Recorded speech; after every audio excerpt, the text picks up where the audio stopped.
Makanya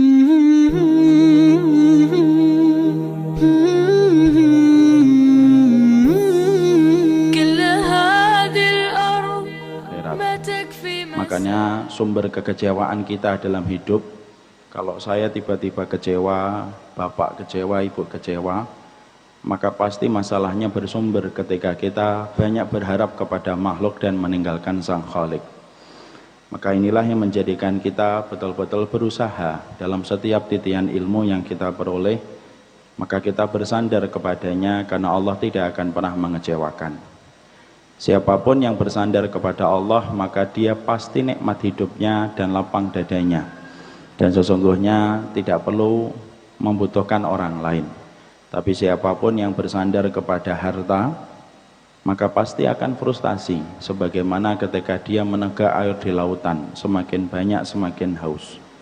Siapapun yang hari ini menyombongkan dia kepada jabatannya, cukuplah Namrud dan Fir'aun menjadi kisah pilu bagaimana Allah menenggelamkan semua kekuasaan yang disertai dengan kesombongan.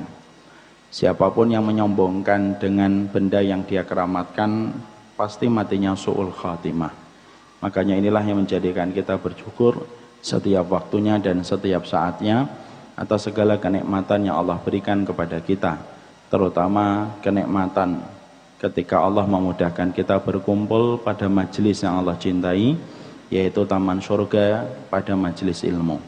Dan tentunya kita paham disebutnya majelis ilmu dengan taman surga karena surga itu identik dengan ilmu sebagaimana ikan identik dengan airnya.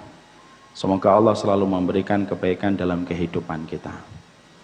Alhamdulillah, pada kesempatan hari ini kita berjumpa kembali setelah hampir 3 bulan kita tidak bersua dan kita tidak bertemu. Hampir 3 bulan itu hampir sama dengan masa iddah seorang wanita ditinggal suami. Tapi alhamdulillah kita ketemu kembali. Dan karena berbagai macam undur yang menghalangi dan berbagai macam kesibukan yang tidak memungkinkan kita untuk berjumpa, tapi alhamdulillah pada kesempatan hari ini kita berjumpa kembali walaupun dalam konteks kegiatan yang sedikit berbeda. Biasanya kita membahas tentang kitab 175 Jalan ke Surga, tapi kesempatan hari ini adalah acara silatul ukhuwah antara wali santri dengan para santri di Ma'had Darussalam yang ada di kota wisata. Walaupun saya tidak mengikuti acara dari awal, tapi di tengah-tengah saya melihat banyak yang luar biasa dari kegiatan-kegiatan mereka. Ada bela diri, ada khitobah dengan bahasa Arab. Melihat mereka itu sebagaimana bercermin pada saya sendiri sekitar 20 tahun yang lalu.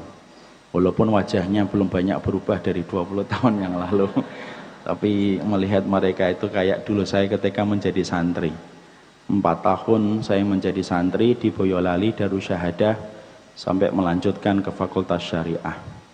Di antara yang saya syukuri ketika saya di pesantren, walaupun asalnya saya dipaksa, ketika saya di SMP saya mendapatkan nilai yang agak tinggi dan saya ingin sekolah di SMA negeri, wajar, anak muda saat itu. Tetapi entah yang disampaikan oleh bapak saya tiba-tiba diajak ke ruang tamu, diajak bicara. Saya nangis, kemudian saya ngomong sama bapak saya, sudah saya ke pondok. Padahal saya tidak tahu apa yang disampaikan bapak saya pada waktu itu. Tapi saya nangis, kemudian saya ke pondok. Dan salah satu di antara fase kehidupan yang selalu saya syukuri itu ketika berada di pondok. Kenapa saya bersyukur ketika saya berada di Ma'had? Karena sesungguhnya orang di pondok itu bukan hanya mendidik kita dengan akal mereka dan otak serta IQ mereka, tapi ustadz-ustadz di pondok itu mendidik kita dengan hati mereka. Dan kita paham pendidikan anak itu bukan hanya membutuhkan akal dan IQ, tapi membutuhkan keimanan yang berpusat pada hati. Di SMA biasanya guru-gurunya pintar, tapi biasanya yang diasah oleh guru-guru di SMA adalah kemampuan intelektual sang anak, fisika, eksaknya, kimianya, dan lain sebagainya. Tapi biasanya mereka tidak pernah mengasah hati anak-anak SMA. Tidak pernah ditanya, tadi malam sholat tahajud nak? Pertanyaan yang mungkin tidak kita dapatkan di SMA.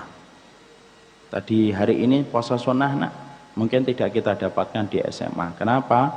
Tanpa mengurangi pahala bagi setiap guru yang mengajar, biasanya guru-guru SMA itu hanya mengasah kemampuan otak sang anak, tapi tidak mengasah kemampuan hati dan iman sang anak. Saya ketika di pondok, saya betul-betul merasakan ustadz yang saya miliki bukan hanya pintar, hafalan Qur'annya mereka banyak, hafalan hadisnya banyak. Tapi yang saya dapati pula bahwasanya mereka betul-betul mengasah hati kita, membangunkan kita tengah malam untuk melaksanakan sholat tahajud, mengingatkan besok hari Senin dan hari Kamis, mengingatkan kita untuk nulis surat, karena pada saat itu belum ada alat telekomunikasi. Tulis surat nak, untuk orang tua kalian, karena keberkahan hidupnya kalian itu tergantung bagaimana komunikasi yang baik antara kalian dengan orang tua. Nulis kita surat, menyuruh kita kalau orang tua kita datang untuk yang rapi, sambut dengan senyuman orang tua kita, dan mengingatkan tentang surga dan neraka. Dan itulah yang saya betul-betul syukuri, karena tidak ada yang bisa menyentuh hati kecuali orang yang menyampaikan sesuatu yang datang dari hati. Orang kalau bicara bukan datang dari hati, tidak akan pernah sampai ke hati.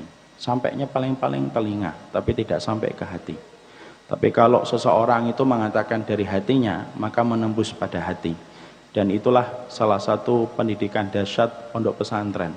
Para ustadznya tidak memiliki gaji yang tinggi, tapi mereka mendidik anak didik mereka sebagaimana anak mereka, dan mereka mengasah hati setiap santri-santri mereka. Dan itulah yang menjadikan kenapa anak pesantren, walaupun secara general tidak semuanya, tapi anak pesantren itu mayoritas orang yang paham akhirat lebih cepat daripada anak SMA. Karena sesungguhnya mereka memiliki guru yang bukan hanya mengasah otak mereka untuk menghafalkan Quran, tapi mereka memiliki guru yang mengasah hati mereka untuk supaya beriman kepada Allah. Karena tidak ada yang bisa mengasah hati kita kecuali orang yang memiliki hati dalam setiap perkataan dan perbuatan. Makanya saya ingat sekali itu. Dulu ketika di pondok pesantren, malam-malam saya dibangunkan sama ustadz saya. Kum, bangun. Saya bangun. Ada apa ustadz? Saya kira saya melanggar. Karena biasanya kalau pelanggaran berat di pondok pesantren itu sidangnya tengah malam. Nanti tiba-tiba pagi subuh sudah tidak ada rambutnya, karena biasanya digundul. Saya ketika dibangunkan kaget. Kenapa ustadz bangunin saya? Saya salah apa? Kelihatannya saya santri baik-baik saja. Memang baik insya Allah. Lalu kemudian saya dibawa, diajak jalan sama ustadz saya itu. Ustadz muda, diajak jalan, ngomong tentang surga. Dia baru saja membaca kitab tentang masalah surga. Masya Allah, saya dengerin. Santri yang baru sekitar 6 bulan belajar di pondok, dengerin ada ustadz muda cerita tentang surga, diajak ke kuburan, disampaikan tentang urusan barzah. Saya diem dengerin semuanya. Setiap kata yang keluar dari lisan beliau pada malam itu saya rekam betul. Kemudian balik lagi ke pondok, kemudian dia suruh sholat tahajud dulu. Setelah itu saya disuruh tidur. Setelah itu saya tidur. Peristiwa itu sudah berlalu hampir 20 tahun. Tapi masih teringat di hati saya dan pikiran saya. Nah, itulah pendidikan pondok. Mereka tidak mencari gaji dalam setiap apa yang mereka ajarkan. Dan seorang guru kalau mereka sudah bersih niatnya, maka paling cepat membersihkan sesuatu yang kotor itu kalau mereka sudah bersih niatan ketika mereka mendidik setiap santri-santri mereka.